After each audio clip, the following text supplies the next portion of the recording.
दोस्तों, यह कहानी पिता से संबंधित सच्ची घटना पर आधारित है, तो वीडियो में लास्ट तक बने रहिएगा। जब मैं घर से गुस्से में बड़बड़ाते हुए निकल आया था और बस स्टैंड की तरफ आगे बढ़ने लगा और मैं मन ही मन बड़बड़ा रहा था, पता नहीं कितने पैसे छुपा के रखे हैं, लेकिन मेरे लिए एक बाइक नहीं ले सकते हैं। अब मैं यहाँ से चला जाऊंगा और तब तक वापस नहीं आऊंगा जब तक खुद के पैसों से बाइक नहीं खरीद लेता।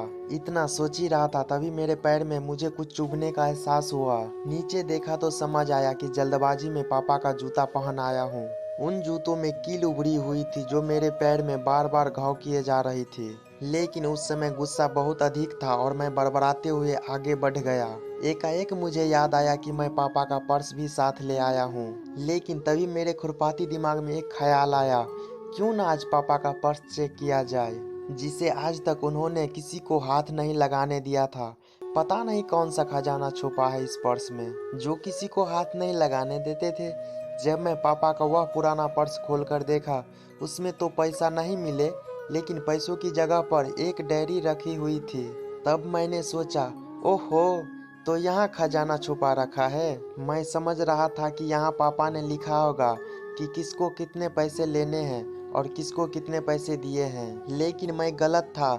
जब मैं उस छोटी सी डायरी का पहला पेज खोलकर देखा तो यहाँ पर लिखा था, वह थोड़ा सीरियस कर देने वाला था। डायरी में जो लिखा था, इसे पढ़ने के बाद मेरे चेहरे पर जो एक्सप्रेशन थे वो गायब हो चुके थे, क्योंकि डायरी में वैसा कुछ नहीं था जैसा मैं सोच रहा था। वहाँ पर उन पैसों का हिसाब लिखा हुआ था जो अलग अलग कामों के लिए अलग अलग लोगों से उधार लिए गए थे। उस लिस्ट में कंप्यूटर के नाम पर भी पैसे लिए गए थे। कुछ यूं ही लिखा था, 50,000 बेटे के कंप्यूटर के लिए। वह वही कंप्यूटर था जिसे आज तक मैं यूज कर रहा हूँ, लेकिन मुझे पता नहीं था उस कंप्यूटर को खरीदने के लिए पैसे कहाँ से आए थे। लेकिन आज पता चल रहा था। मुझे आज भी याद है जब मैं पहली बार कैमरे के लिए जिद की थी, जो मेरे पापा मुझे 2 हफ्ते मेरे बर्थडे पर ला कर दिया था, जिसे देखकर मैं बहुत ज़्यादा खुश था। और मुझे खुश देखकर मुझसे कई ज़्यादा अगर कोई खुश था तो वो थे पापा। अब मेरे चेहरे से एकदम गुस्सा गायब हो चुका था।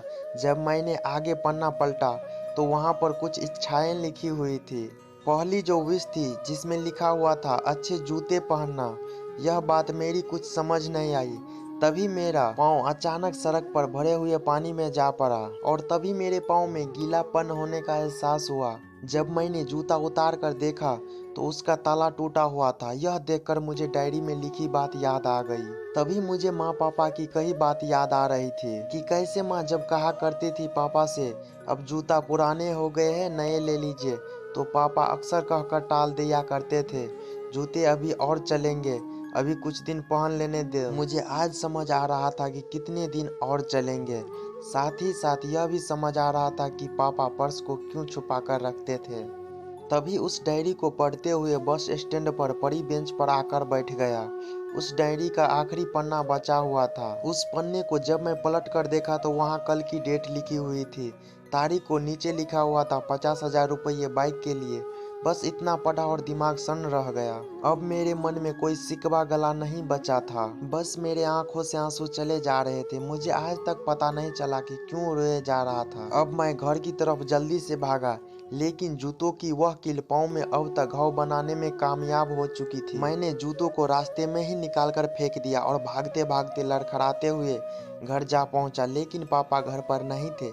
मैं समझ गया कि वह कहाँ थे। मैं सीधा पास वाली बाइक एजेंसी की तरफ भागा। पता नहीं आज कहाँ से इतनी ताकत आ गई थी कि मैं भागते हुए थक नहीं रहा था, और वह बिना जूते के नंगे पैर। जैसे तैसे मैं बाइक एजेंसी पर पहुंचा। पापा वहीं पर थे। मैंने पापा को दौड़कर गले लगा लिया। मेरी आंखों से आंसू रुकने का नाम ही नहीं ले रहे थे। पापा को समझ नहीं पा रहे थे आखिर हो क्या रहा है, मैं क्यों रो रहा हूँ। मैंने पापा से कहा, पापा मुझे मोटरसाइकिल नहीं चाहिए, आप अपने जूते ले लीजिए। अब आज से मैं जो भी करूँगा अपनी मेहनत से, अपने बलबूते से पढ़कर करूँगा। दोस्तों, बस इतनी सी थी ये कहानी। दोस्तों, मैं आज आपको कहना चाहूँगा कि ठीक ऐसा ही होते हैं हमारे पिता। हम अक्सर देखते हैं कि हम अपनी माँ को बहुत बात शेयर करते हैं और माँ भी इसके बदले में हमें बहुत प्यार देती है, लेकिन एक समय ऐसा भी होता है जो हमें छुपकर प्यार करते हैं। वो होते हैं हमारे पिता। यह परिवार के एकमात्र ऐसा व्यक्ति हैं जो अपने बच्चों से उन्हें बिना जताए छिपाकर प्यार करते हैं, खुद की इच्छाओं को मारकर बच्चों के लिए सपनों देखता है और उनकी खुशी में ही खुश हो जाते हैं। मुझे नहीं पता कि आप अपने पेरेंट्स की इज्जत करते हो या नहीं, लेकिन आपके पास पेरेंट्स हैं तो आप बहुत खुशनसीब हैं। अंत में मैं यही कहना चाहूँगा कि आप माँ बाप के भावनाओं को सम्मान करें।